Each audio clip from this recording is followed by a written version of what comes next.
Good morning. Before I open it up to questions, I want to take a moment to address where we are and how we got here. I certainly understand that there are strong feelings on all sides of a number of issues, and climate policy in particular. That's why, after the close of last session, I turned to listening. I met with rural Oregonians and with business owners. I wanted to hear their concerns and address them.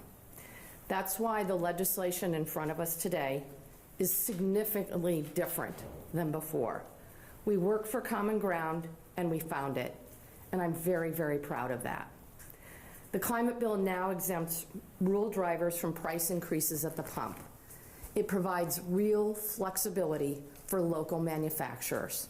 It makes investments exactly where they should be made, in our rural communities, our communities of color, our tribal communities, and our low-income communities, because I want our communities to thrive. This work is now in jeopardy, along with other critical priorities to help Oregonians thrive, from critical flood relief funding to wildfire season preparation, because Senate Republican lawmakers have chosen to walk off the job. We were elected by voters to represent our communities and to be the voice of our constituents in the Capitol. Republicans signed up for this. If they don't like a bill, then they need to show up and change it, or show up and vote no. They should make their voices heard rather than shut down state government. It's extremely disappointing that instead of staying to do the jobs they were elected to do, Senate Republicans have chosen to take a taxpayer-funded vacation. This makes it very, very clear. The Senate Republicans who walked out are not against climate policy. They are against the democratic process. It's incredibly disappointing and a sad moment for Oregon. Oregonians should be outraged, and I am too. I'm happy to take your questions. Could you have avoided this by agreeing to send it out to the public? In other words, what's wrong with sending it to the public for a vote? Look, I ran on this issue. It was a key platform, and I won by over 7 percentage points. Most of the Democrats in this building ran on this issue, tackling climate change. They were elected to supermajorities in both chambers. It is time for us to move forward. Our children are depending upon us, our environment is depending upon us, and frankly, the entire world is watching. We need to get this done now. The votes are there to pass it straight up. Governor, you've been speaking to Senator Herman Bershinger and other Republicans, been negotiating with them to prevent a walkout. I have been in constant communication with Senate Republicans. I talked to Senator Bershinger on Sunday. As you know, I worked last week very closely with Senator Hansel, Representative Barretto, and Representative Smith to create the Umatilla Basin recovery proposal. And I've continued to have an open door policy to anyone who wants to talk with me in the legislature. And what are you hearing from them? What do they want from you, and are you willing to work with them on this specific issue? Look, I have been more than willing to talk about the bill itself. I have bent over backwards in terms of making compromises. But are they asking for anything specific? Not at this time, no. We all know that this walkout was coming for a long time. Both sides have been sort of strategizing how to deal with it. Your party controls the agenda. When did you guys decide not to put some of the big budget bills, like for DHS and OHA, up before cap and trade, ensuring that at least those would get passed before Republicans walked? Look, obviously the control of budget bills is in the hands of the legislature, but typically throughout the session, the budget bills go last, particularly what is known as the Christmas tree bill. And I think that's the way the legislative leadership chose to do it this time, and it totally makes sense to me. Look, the Senate Republicans were elected to do a job. They signed up for this. If they don't like a bill, they should vote no. But leaving the building, shutting down the third branch of government is not the solution. Governor, Senator Courtney said he will not send state troopers to bring them back to work. Will you? Obviously, if I don't get a request from the Senate President, I don't have the authority. The Senate Republicans are adults. They were elected to do a job. Oregonians expect them to do the job that they were elected to do. At this point in time, I'm not calling the state troopers. What possible solution to this impasse is there? Look, I heard a culpable, your question, go ahead. Yeah, what possible solution to this impasse is there? Well, what I think is most disappointing is there are a number of issues on the table that impact Oregonians across the state. For example, the Umatilla Basin Recovery Package, our investments to prevent devastating wildfires, and our work to ensure that community corrections are adequately funded. All of this work is now in jeopardy because the Senate Republicans have walked out of the Capitol. Will you call a special session? I certainly have it within my power to call a special session.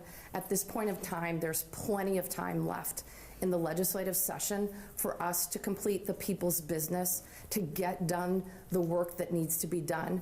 A great example of the work that needs to get done is the compromise reached between the environmental community and timber industry to make sure that we aren't fighting it out in the ballot and instead are working on consensus over a table. Governor, a lot of these Republicans have pointed out that their constituents want them to walk out in order to block this bill. So wouldn't you be asking them to risk being voted out of office to stick around to allow a bill to pass that they don't even support? Look, they should make their voices heard rather than leaving the building. They were elected to be the voice of their constituents. That is what representative democracy is. By leaving the building, they are shutting down the third branch of government, truly the people's branch, and they're shutting down the work of the state capitol, and that's extremely unfortunate. Governor, are you considering using your emergency powers to suspend the quorum requirement? Look, at this point in time, there's plenty of time left in the session for people to come back into the building, to work on the bills that are in front of us, and to make sure that our our budgets are balanced.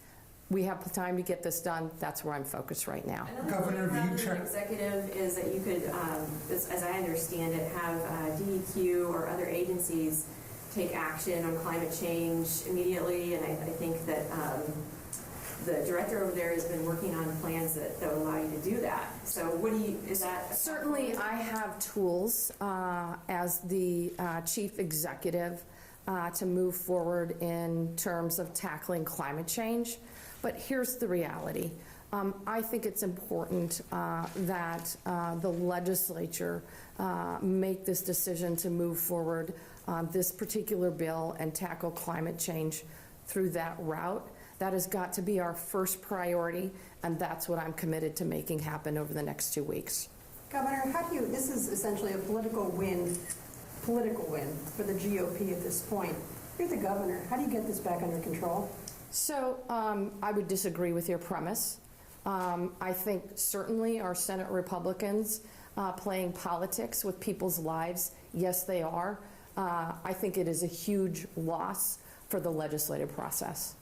So how do you get it back under control at this point? Look, they're adults. They need to come back to the building. They need to do the jobs they were elected to do. And instead, they're taking a taxpayer-funded vacation. Oregonians should be outraged. And if they don't come back? Session will run out at that point, and then we will go to other action. Governor, have you checked into whether you could use your emergency power to change the quorum requirement, whether this situation would qualify and whether it would be constitutional? Look, I think it's most important that Senate Republicans, they're adults, that they show up to do the work, to do the jobs that Oregonians elected them to do. But have you looked into that? Certainly we've done, I will just say, extensive legal research in terms of our powers. Do you have that power constitutionally? That I don't actually know the answer to, and I'll see if we can get that answer to you. I mean, Republicans are saying they want this referred to the voters. Could it come to that, or is there anything that can be done to not let the session run out? Look, this is the third walkout in 10 months, right? The first time they walked out on another issue. This is not against, they are not voicing their opposition to a particular policy bill. They are literally voicing their opposition to democracy, to elected representative government, and to the state legislative branch functioning. This is absolutely unacceptable. Is there a reason, though, not to refer it? What's wrong with that? Look, I've been really clear.